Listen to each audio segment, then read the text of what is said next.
中国用了30多年，将曾经的反华组织运作成了中国最大的贸易伙伴。东盟全称东南亚国家联盟，是美国于上世纪扶持的反华组织。而如今美国再想介入东盟，以此搞乱中国周边局势，美国只会得到一句：东盟的事务不需要其他国家的插手。从反华桥头堡到贸易伙伴，中国是如何纵横捭阖，将反华组织变成盟友的？大家好，我是微笑，今天我们聊聊中国和东盟的关系。东盟最初有5个国家，于1967年成立，最初成员国有马来西亚、泰国、新加坡、菲律宾和印尼。先来说马来西亚，马来西亚当时领导人是东姑，其最大的政敌就是马来西亚共产党，所以东姑是典型的反共领导人。泰国当时领导人是他农吉里卡宗，不折不扣的亲美独裁者，他将共产主义视为最大的威胁。越战期间公开支持美国，并允许美国在泰国建立后勤基地。新加坡当时的领导人李光耀在公开场合从不说中文，并表示自己只是长着中国面孔的外国人。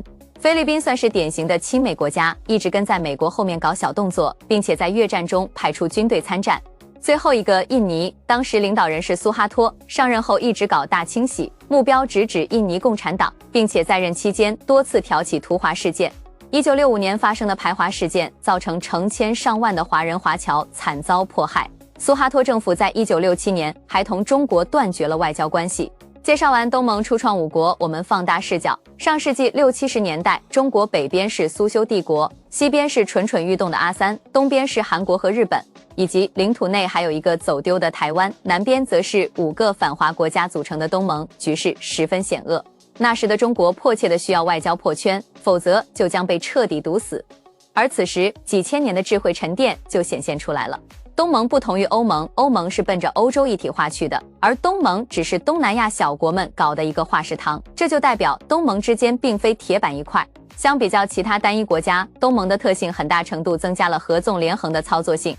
1991年7月，机会来了，中国应东盟邀请出席了东盟外长会议。东盟邀请中国，就是因为那时苏联已经摇摇欲坠，东盟迫切地想知道中国的态度。中国当然知道东盟想要的，在会议上，中国明确表示2点：一，中国不搞大国威慑，东盟有自己的主导地位，中国尊重；二，中国和东盟可以合作破冰，互利合作才是正道。会议结束后，东盟各国态度不一，有的点头，有的质疑，有的观望。中国很快和东盟各国开始接触，第一个得到反馈的是新加坡。1994年，中国和新加坡宣布合作苏州工业园区。最开始，新加坡并不信任中国，从规划到建设都要亲自过手，而中国也给予了很大的信任和让步。从1994年到2004年，园区吸引了40多个国家的外资企业，其中包括三星、西门子、飞利浦等。新加坡在华投资的这一项目可以说非常成功，中国对项目的支持也是肉眼可见的。在此期间发生了2件事，更让东盟对中国产生信任，并加速了全面合作。第一件是1997年由美国引发的亚洲金融危机，此事对整个亚洲产生了很大影响。我们一边打香港金融保卫战，一边在东盟经济惨不忍睹的关键时刻，承诺绝对不以人民币贬值，将自身的损失转移到经济紧密联系的其他东南亚国家，这相当于是硬生生帮东盟这些国家扛下了这次危机。然后中国拿出一部分外汇支援和中国有意接触的东盟国家，其中给泰国了10亿美元贷款，解决了泰国的燃眉之急。第二件事，1998年印尼反华势力苏哈托政权倒台，但中国不计前嫌，1999年和印尼就恢复了外交关系，并签订了扩大贸易协议，这相当于是变相的帮助印尼稳定经济。这一点可能有人不解，我要解释一下。我们要清楚，印尼排华只是统治势力的所作所为，而不是整个印尼人民群众的意志。就好像台湾问题一直都是少数统治势力的错误领导，而不是几千万台湾群众的心声。对此，国家也以明确的态度给出了答复。台湾问题因民族弱乱而产生，必将随着民族复兴而解决。中国人不打中国人，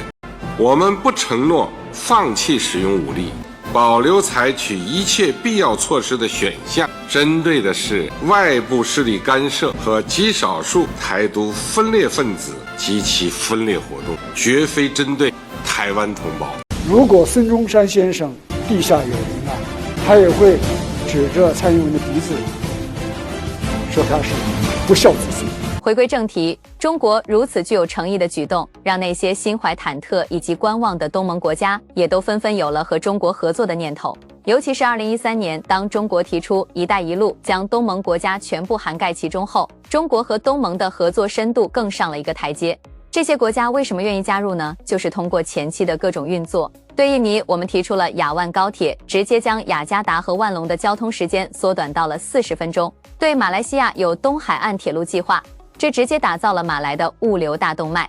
对菲律宾，我们给予了投资，帮助菲律宾完成了大建特建计划。对泰则提出了中泰高铁，这不仅仅只是缩短了交通时间，更是加快了区域经济一体化。当然，在这一过程中并不顺利，有美国阻拦，有这些国家的反对势力从中作梗，但总体来说，坎坷虽有，但总体向前。我们要着重说一下，我们如此投资到底得到了什么。首先最直观的就是出口额，东盟拥有6.7亿人口，其市场潜力是庞大的。2023年双方贸易额就高达9117亿美元，约等于2023年陕西 GDP 的2倍。另外还有人才交流、科技交流等。当然这些不是最重要的，最重要的是文化出口和标准出口。如今在东盟，汉语是工作的加分项，中国在东盟投建了大量基建，带去了海量的从业机会，而会汉语则是入行的一个关键标准。印尼独裁政府以前排华，而如今印尼的孔子学院每年招生数爆表，泰国的孔子学院甚至比米粉店还多。很多泰国人一边背你吃饭了吗，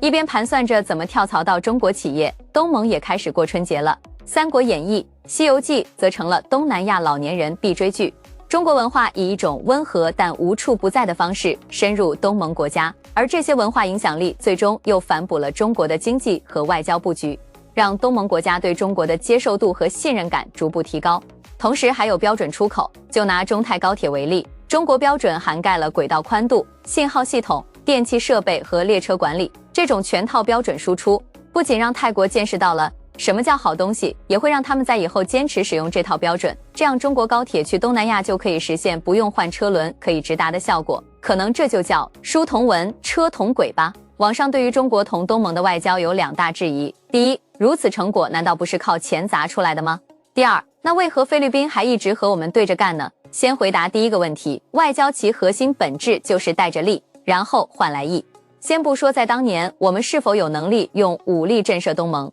咱就说现在，如果采用霸权手段，学美国那样把航母开到人家家门口去，那么无疑是将东盟推向了美国，这会让那些持观望或者中立派的东盟国家坚定不移地加入到反华阵营中去。如果我们真的这么做，那么都不需要美国，东盟就会自觉地封锁我们，限制我们，因为美国就算再强，它也在太平洋那边。中国就算只是个发展中国家，那也是在自己近处。美国的军事外交固然爽，但只爽一时，不然全球反美势力为何越来越多？年少只觉膝盖软，而今方知负重难呢。再来说第二个问题，菲律宾左右横跳，当然不是我们外交的失败，小国有小国的悲哀，为了国家前途，小国只能左右逢源地为自己博取利益。菲律宾在南海搞事情，我们提出抗议，然后双方的市场依然在搞经济，这就是国家之间的博弈和外交。根据新加坡研究院从2020年开始发布的东南亚态势报告显示，东南亚民间长期以来都是压倒性支持美国的，然而到了2024年，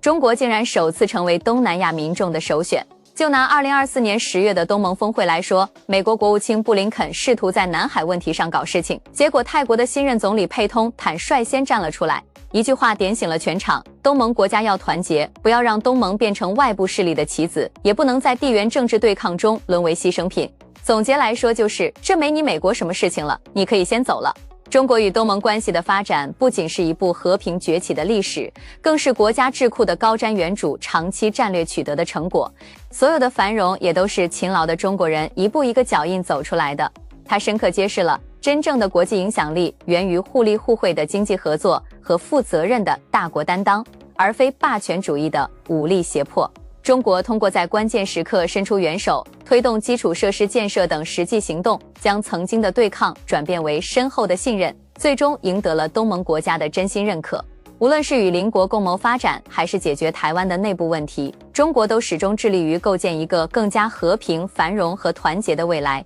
总之，同志们不要着急，事之缓急不在一时。帝国出一个破绽，我们就填补一个空缺。美国终究会离开亚洲，而中国永远在亚洲。最后，微笑非常希望你的订阅，让我们一同见证祖国的辉煌成就和美好未来。